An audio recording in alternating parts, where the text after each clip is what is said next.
नमो रिहंताणं नमो सिद्धाणं नमो आयर्याणं नमो वज्रायाणं नमो लोहे सवसातुर।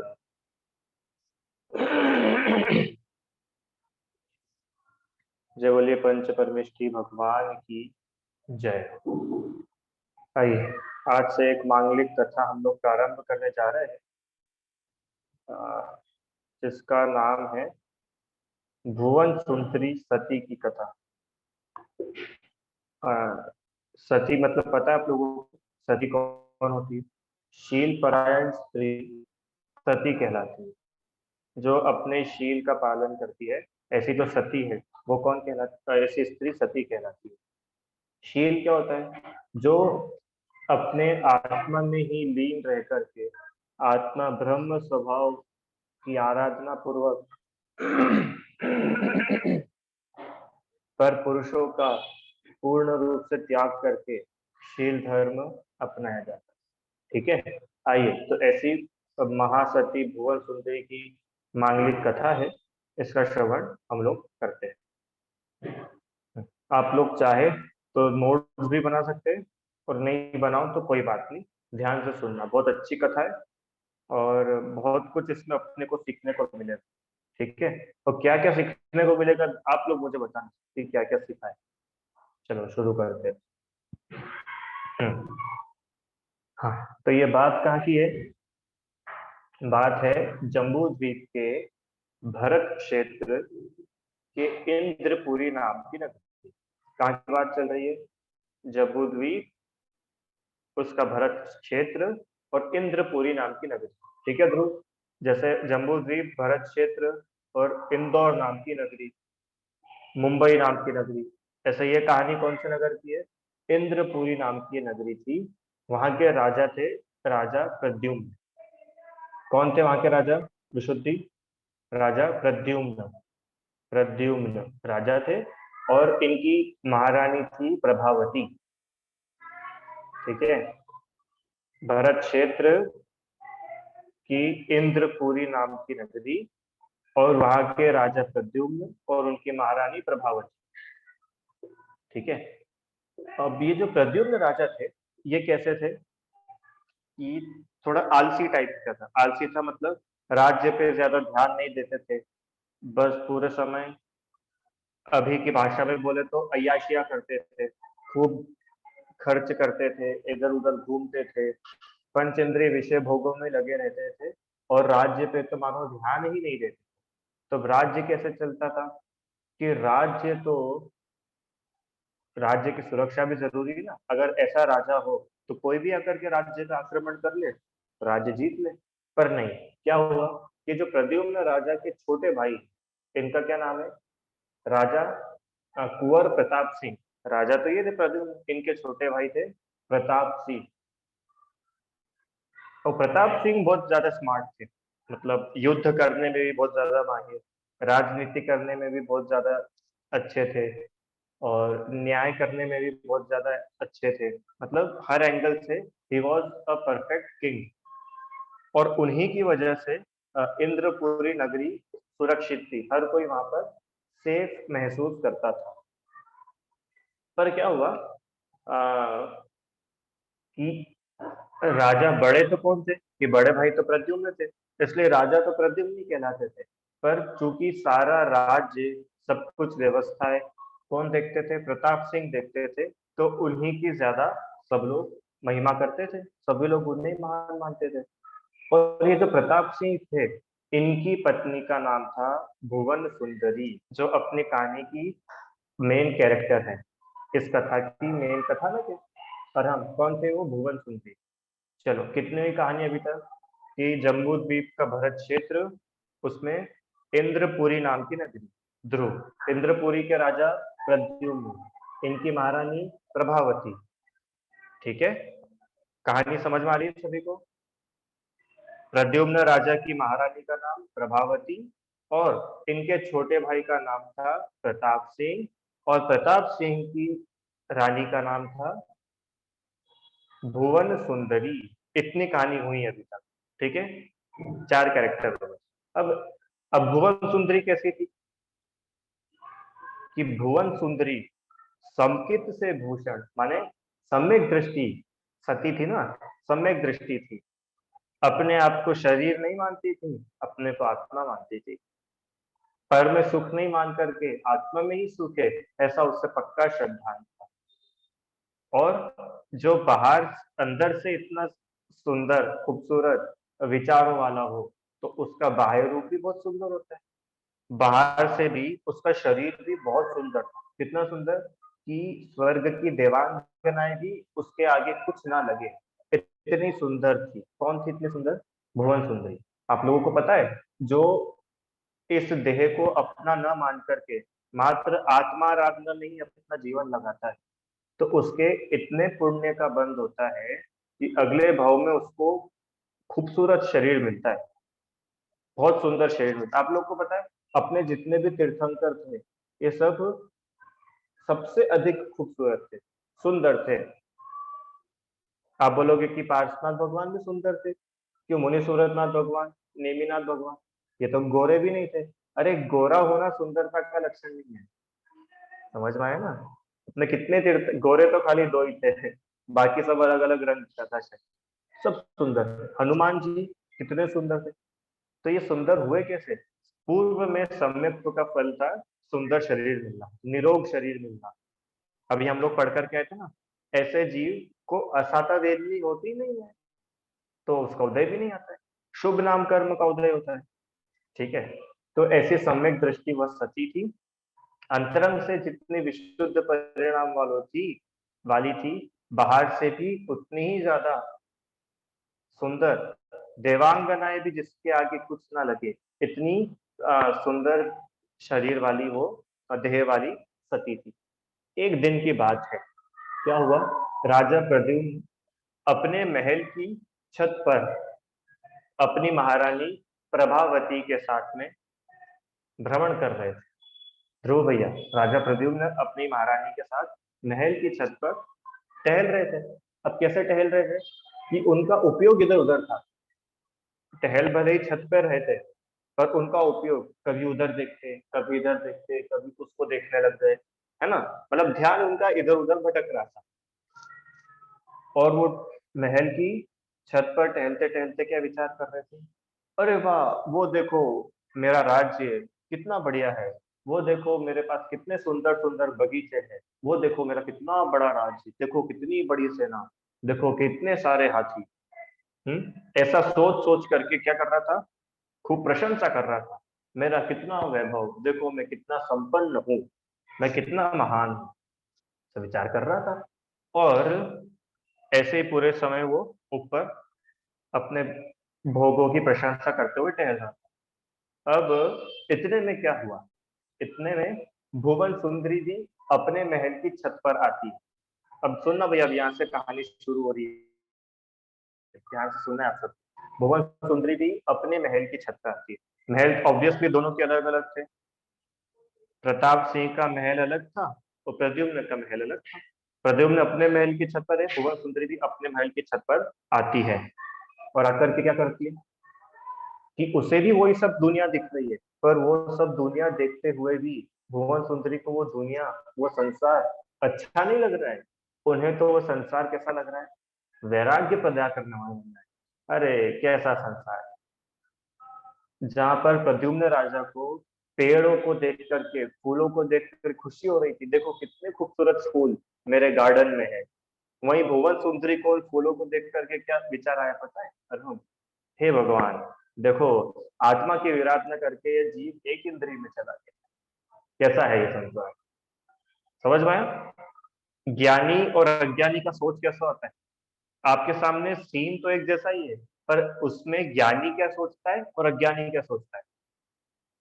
उन्हीं परिस्थितियों में अज्ञानी आश्रम बंद कर लेता है और उन्हीं परिस्थितियों में ज्ञानी संवर निर्जरा कर लेता है।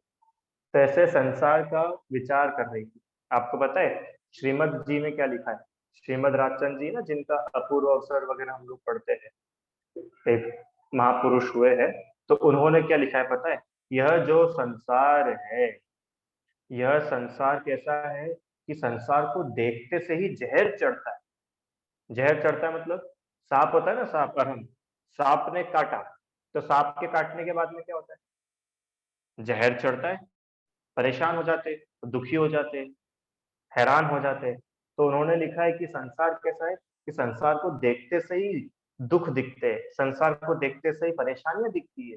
अरे संसार में कौन सुखी है, अच्छा बताओ? जिसको देखते हैं वो ही दुखी है। कोई आंखों से परेशान है, कोई शरीर से परेशान है, कोई पत्नी से परेशान है, कोई बच्चों से परेशान है, कोई मम्मी पापा से परेशान है, कोई पढ़ाई से परेशान है, कोई खाने से परेशान है, हाँ, कोई गर्मी से परेशान है, कोई ठंड से परेशान है, कोई बारिश से परेशान है। संसार में जिसको देखो हर कोई परेशान दिखता है, संसार को देखते से ही मानो विष चढ़ता है। तो ऐसा विचार करती हुई भुवन सुंदरी सती ध्यान में बैठ गई। संसार की विचित्रता का विचार करते हुए वह सती महल के छत पर अपनी आत्म ध्यान में बैठ गई। अब क्या होता है कि इतने में ये जो थे ना प्रद्युम्न राजा, तो प्रद्युम्न राजा की नजर तो ऐसे इधर उधर घूम रही थी, कभी इसको देखा कभी उसको देखा। तो ऐसे ही टहलते टहलते इनकी नजर काय पे चली गई, किसके ऊपर गई? हाँ, भुवन सुंदरी के ऊपर। पास के महल की छत पर भुवन सुंदरी थी, अब वो तो ध्यान कर रही थी। तो जैसे ही उनकी नजर भुवन सुंदरी के पास गई, भुवन सुंदरी के ऊपर गई, भुवन सुंदरी पर जैसे ही उनकी नजर पड़ी, तो भुवन सुंदरी को देखते से ही राजा प्रद्युम्न उन पर मोहित हो गया। मोहित हो गया मतलब वो भुवन सुंदरी की ओर अट्रैक्ट हो गया। अरे इतनी सुंदर, इतनी सुंदर भी कोई मनुष्य होता है क्या? हमने तो आज तक सुना था देव ही इतने खूबसूरत होते हैं, और कहीं ये मनुष्य के रूप में साक्षात देवी तो नहीं बैठी है। तो अब देखो, ये जो था ना प्रद्युम्न, अब ये सारी लज्जा छोड़ करके, सारी शर्म छोड़ करके, बिल्कुल बेशर्म होकर के अपनी ही पत्नी से पूछता है, किससे? प्रभावती रानी से, कि हे रानी, ये पास के महल की छत पर देवांगना जैसी खूबसूरत स्त्री कौन बैठी है? तो बोलता मुझे वो बहुत पसंद आई। तो रानी बोलती है, हे स्वामी, आप ये कैसी बात करते हो? ऐसा बोलना तो दूर, सोचना भी महापाप है। आपको पता है ये स्त्री कौन है? ये आप ही के लघु भ्राता, आप ही भ्राता मतलब भाई, लघु मतलब छोटे, ये आप ही के लघु भ्राता प्रताप सिंह की धर्मपरायणा सती पत्नी है। अरे ये आप इस पर मोहित हो जाओ और आप इसके साथ भोग कर लो, आपका इससे ऐसा संबंध नहीं है, ये तो आपकी पुत्री के समान है। अपन आप लोग क्या बोलते हो? कौन कहलाती है? देवरानी, है ना, देवरानी। आपके छोटे भाई की रानी है, पत्नी है, आपकी बेटी के समान है, और आप इसके ज्येष्ठ भ्राता, आप इसके बड़े भाई, आप इसके पिता के समान हो। और एक पिता को अपनी पुत्री के लिए ऐसे विचार शोभा नहीं देते। रिदम समझ में आई कहानी कहाँ चल रही है अपनी? प्रद्युम्न राजा छत पर है और उनकी नजर किस पर पड़ी? भुवन सुंदरी के ऊपर पड़ी।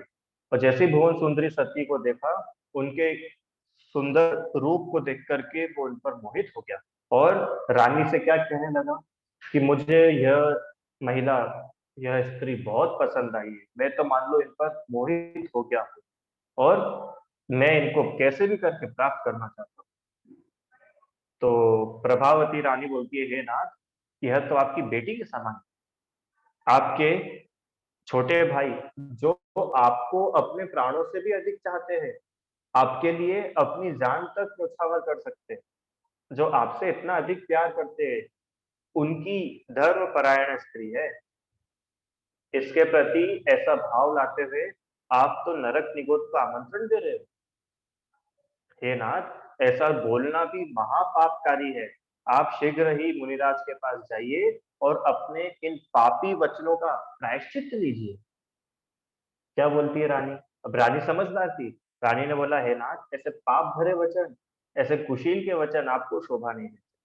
आप शीघ्र ही मुनिराज के पास जाइए और अपने इन पाप भरे वचनों का प्रायश्चित लीजिए। उनसे कहिए कि मुझसे दोष हो गया।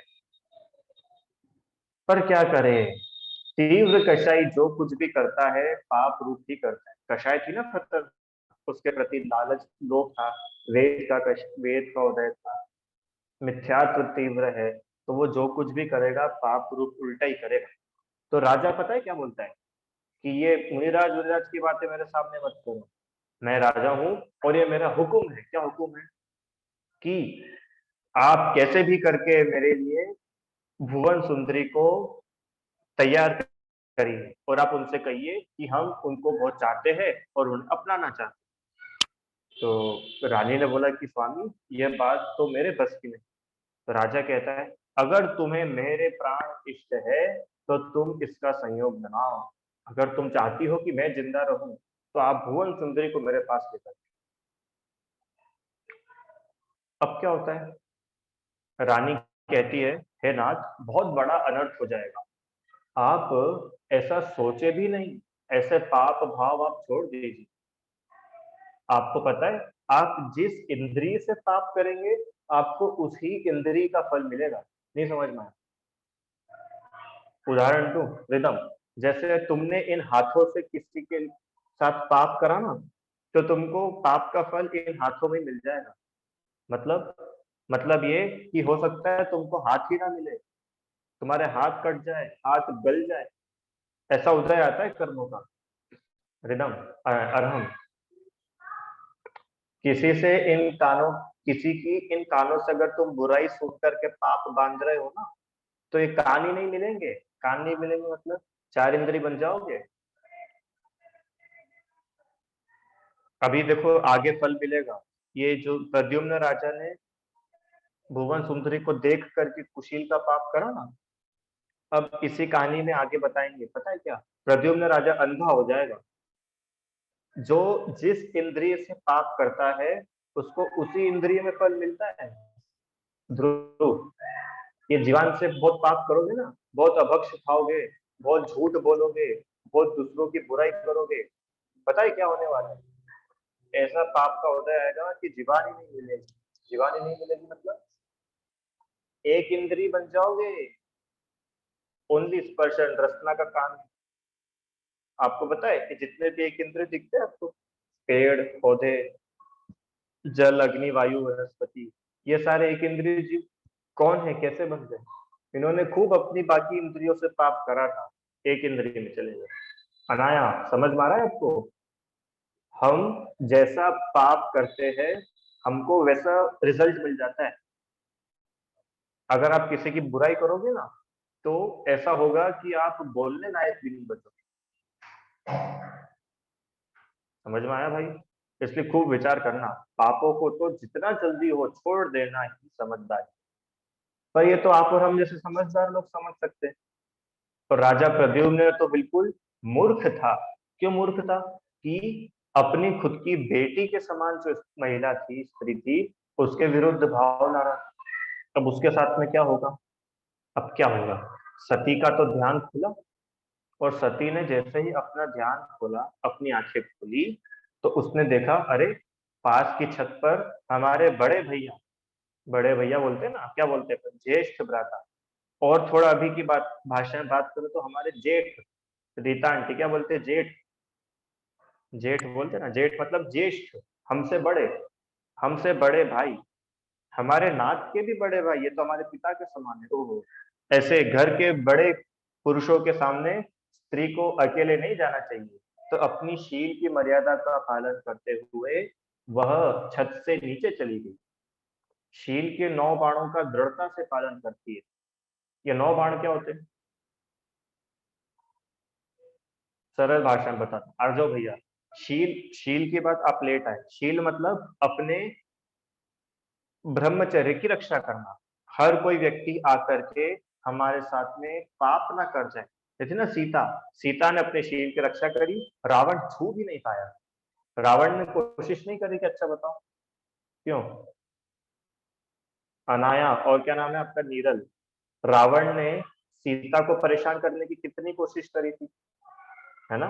पर क्या वो सीता को परेशान कर पाया एक भी बार? नहीं कर पाया। क्यों? क्योंकि सीता स्ट्रांग थी, अपने शील में बिल्कुल पक्की थी, है कि नहीं? अरे इतनी पक्की थी कि अग्नि परीक्षा हुई तो अग्नि भी पानी बन गई, है कि नहीं? ये काय का फल था? शील की बाण का पालन, शील की 9 बाण, वो विशेष पढ़ेंगे अपन आगे तभी। तो जैसे ही भुवन सुंदरी सती को लगा कि अब हमारा छत पर रहना योग्य नहीं है, अब घर के बड़े लोग, हमारे बड़े अब छत पर है, यहाँ पर आ गए हैं, तो अब हमें नीचे चले जाना चाहिए। तो ऐसे शील का पालन करते हुए अपने नीचे चली गई। अब क्या हुआ, इधर तो वो नीचे चली गई, पर यहाँ पर अब प्रद्युम्न राजा का मन नहीं लग रहा था। प्रद्युम्न राजा को तो पूरे समय कौन दिख रहा था? ध्रुव। पूरे समय भुवन सुंदरी दिख रही थी। भोजन करे तो भुवन सुंदरी की याद आती, मतलब उसका चेहरा दिखता। राज्यसभा में जाकर के बैठे तो भुवन सुंदरी का चेहरा दिखता। सोए तो सपने में भुवन सुंदरी दिखी। तो मानो वो तो बिल्कुल पागल सा हो गया।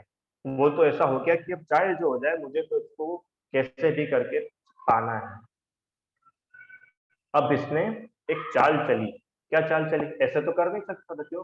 क्योंकि उसका भाई भी साथ में ही रहता था, और भाई के होते हुए वो कैसे उसके साथ में कुछ कर सकता था?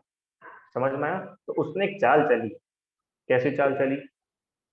कि भाई का नाम बोलो जल्दी से। भाई का नाम क्या था? प्रताप सिंह। हाँ, प्रताप सिंह। तो प्रताप सिंह के रहते हुए तो भैया भुवन सुंदरी अपने हाथ नहीं आने वाली। आपको याद है रावण ने भी ऐसा ही करा था। रावण ने क्या करा था? राम को, लक्ष्मण को वहां से दूर कर दिया था। अरे याद आया ना? लक्ष्मण तो चले गए थे, और लक्ष्मण के जाने के कारण क्या हुआ? सीता जी का किडनैप हो गया। अरे याद है कि नहीं कहानी? हाँ, ऐसे ही इसने सोचा, प्रद्युम्न राजा ने, कि अगर भुवन सुंदरी को हासिल करना है तो क्या करना पड़ेगा? इसके पति से इसको पहले दूर करना पड़ेगा। अब ऐसे कैसे दूर कर सकते हैं? तो उसने चाल चली आरुष। क्या चाल चली प्रद्युम्न राजा ने? उसने प्रताप सिंह को जाकर के बोला कि हे भाई, तुम्हें तो पता है पड़ोसी राजा तो हमारे राज्य पर आक्रमण करने के लिए बिल्कुल तैयार बैठे रहते हैं, और हमारी सेना भी थोड़ी छोटी है। तो मैं ऐसा चाहता हूँ कि हमारी सेना बड़ी हो जाए, जिससे कोई दूसरा राजा हम पर अटैक करे, तो आक्रमण करे, तो हम उसका सामना कर सके और हमारा राज्य सुरक्षित रहे। ठीक है राम? उसने, प्रद्युम्न ने ऐसा किसको बोला? प्रताप सिंह को बोला। तो प्रताप सिंह ने बोला, हाँ भैया, बात तो बिल्कुल सही है आपकी, आप आदेश करिए, मुझे क्या करना है? बोले, तुम कुछ मत करो, तुम शांति से यहाँ पर रह करके राज्य संभालो, मैं युद्ध लड़ने के लिए जाता हूँ और पड़ोस के राजा को जीत करके आता हूँ। अब प्रताप सिंह तो पहले ही अपने भैया से बहुत प्रेम करते थे हैं। उन्होंने बोला, भैया आप मुझे शर्मिंदा करने वाली बातें ना, मेरे होते हुए आप युद्ध लड़ने जाए, ऐसा तो मैं नहीं होने दूंगा। आप यहाँ पर शांति से राज्य करिए, मैं जाकर के युद्ध लड़ता हूँ। और प्रताप और प्रद्युम्न राजा क्या चाहता था? वो यही तो चाहता था क्या, कि प्रताप सिंह राज्य से बाहर चला जाए और अपन भुवन सुंदरी के साथ चाहे जो कर लो। अब क्योंकि उसके ऊपर तो कोई नहीं है ना, अब भुवन सुंदरी की रक्षा करने वाला कौन है? अच्छा बताओ, प्रताप सिंह तो रहेगा नहीं राज्य में। और उसको ये भी भरोसा था कि प्रताप सिंह मेरी इतनी रिस्पेक्ट करता है कि वो मुझे तो युद्ध में नहीं जाने देगा, वो खुद यहाँ पर रुक जाएगा और खुद मुझे यहाँ पर रोक लेगा और खुद युद्ध पर चला जाएगा। अब क्या होता है? प्रताप सिंह ने कहा, प्रताप सिंह ने प्रद्युम्न राजा से कहा कि कर्तव्य तो छोटों का होता है, हमारे रहते हुए आप युद्ध में नहीं जाए। हाँ, अब उनको प्रेम था ना अपने बड़े भैया से, तो प्रेम भी था और विश्वास भी था, क्या, कि हम भुवन सुंदरी को अकेले भी छोड़ करके जाएंगे तो कोई प्रॉब्लम नहीं है, क्योंकि हमारे बड़े भैया है, उसके पिता के समान है, वो उसकी रक्षा करेंगे। ऐसा सोच करके प्रताप सिंह सेना को लेकर के कहाँ चले गए? युद्ध लड़ने चले। अब इधर क्या हुआ? इधर क्या हुआ? प्रद्युम्न राजा ने अपनी चाल चालू कर दी।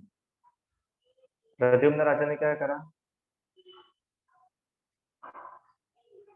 हाँ, एक मिनट। अरे यार बच्चे लोग, एक सेकंड। हाँ।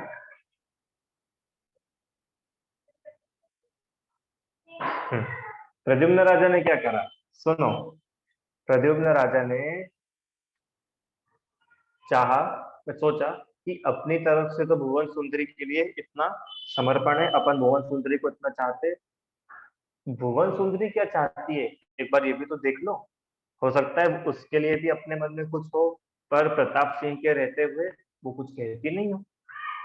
तो राजा प्रद्युम्न ने भुवन सुंदरी के लिए एक बहुत खूबसूरत, बहुत ही सुंदर, बहुत कीमती गिफ्ट भेजा। सेवक के हाथों भुवन सुंदरी के लिए प्रताप सिंह, प्रद्युम्न राजा ने गिफ्ट भेजा, और भुवन सुंदरी ने भी गिफ्ट एक्सेप्ट कर लिया। क्यों? उसको लगा कि हमारे पिता के समान बड़े भाई ने हमारे लिए कुछ भेंट दी है, तो कोई बात नहीं, कर लेते एक्सेप्ट, क्या दिक्कत है। अब वो तो भोली थी, वो ये गिफ्ट देने के पीछे का जो लालच था, गिफ्ट देने के पीछे की जो चाल थी, वो चाल नहीं समझ पाई, और उन्होंने राजा की गिफ्ट स्वीकार कर ली। अब राजा को पता चला कि भुवन सुंदरी ने अपना तोहफा, अपना गिफ्ट स्वीकार कर लिया है, तो इसका मतलब उनकी तरफ से भी हाँ है, जब तो उन्होंने अपना भेंट स्वीकार करी। अगर उनकी तरफ से मना होता तो वो अपनी गिफ्ट थोड़ी स्वीकार करती। इससे क्या कहना है, इससे आप लोगों को एक शिक्षा, कभी भी किसी की भी भेंट, अजनबी की भेंट, अनजान व्यक्ति की भेंट मतलब गिफ्ट स्वीकार नहीं करना। कभी अपने पेरेंट्स, मम्मी पापा से पूछे बिना किसी का भी दिया हुआ सामान लेना नहीं। रिदम सुन रहे हो भैया, बच्चे भी बच्चियां भी। कहानियां तो आप सबको पता होगी, ट्रेन में बच्चे जा रहे थे, किसी ने चॉकलेट दी, बच्चे ने चॉकलेट खा ली, और फिर बच्चा बेहोश हो गया, फिर उसको किडनैप कर दिया। है ऐसी तो बहुत सारी कहानी आपने सुनी होगी आरुष।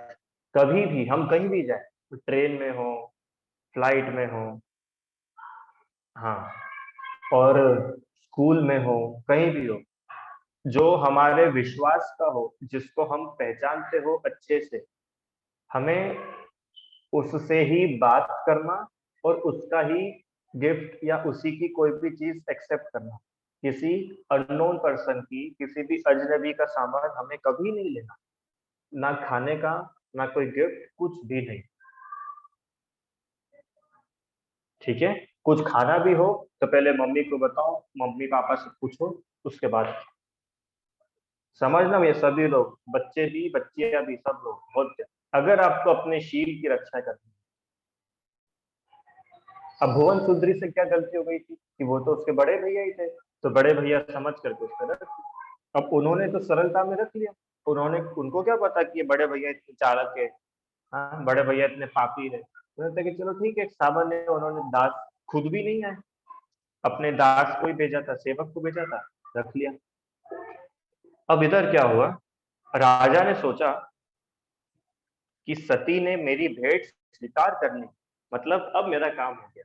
अब अपने को ग्रीन सिग्नल मिल गया कि सती की तरफ से भी हाँ है, इसलिए अब अपन चलो और सती को अपने मन की बात कह दो। क्या कहना है मन की बात, कि हम आपको बहुत चाहते हैं और आप हमें अपना लो, कह दो। आगे अब क्या होता है, राजा से तो रहा नहीं गया। जैसे ही सती ने प्रद्युम्न राजा की भेंट स्वीकार करी, उसके बाद से प्रद्युम्न राजा तो बिल्कुल, क्या क्या बोलते, उसके मुंह में लड्डू फूटने लगे। क्यों?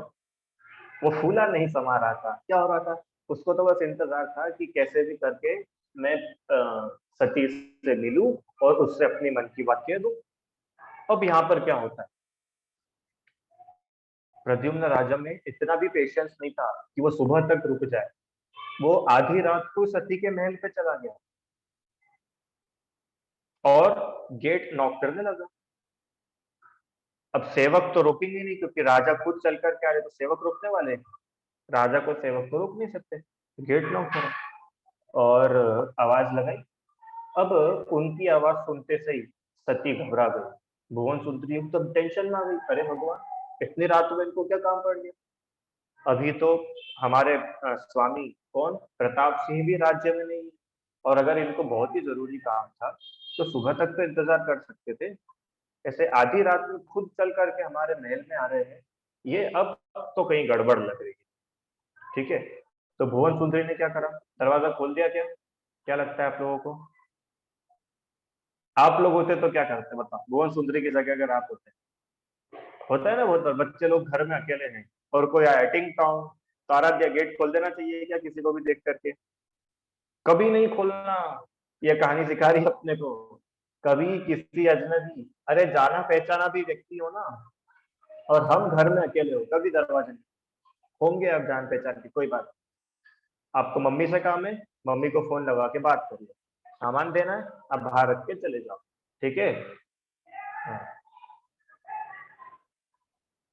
अब क्या होता है कि सती तो बहुत घबरा गई। हे भगवान, हे भगवान, अब क्या करे क्या करे। अब घबराने पर तो उसको पंच परमेष्टि की भक्ति आ गई। वो तो भगवान का स्मरण करने लगी और सोचने लगी कि अब मैं क्या करूं।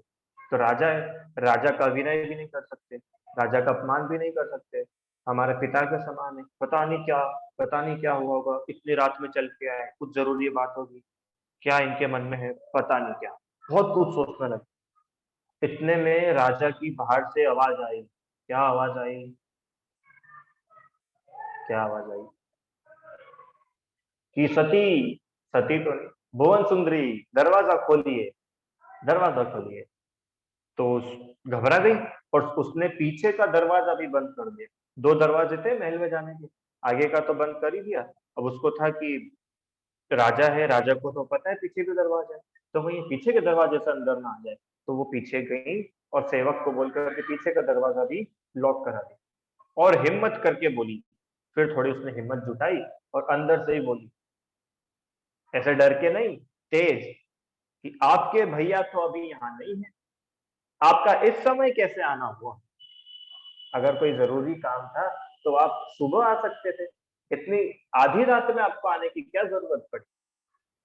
तो राजा क्या कहता है कि हाँ हाँ मुझे पता है, प्रताप सिंह यहाँ पर नहीं है, उसको तो मैंने ही मार्ग में कांटा समझकर बाहर भेजा।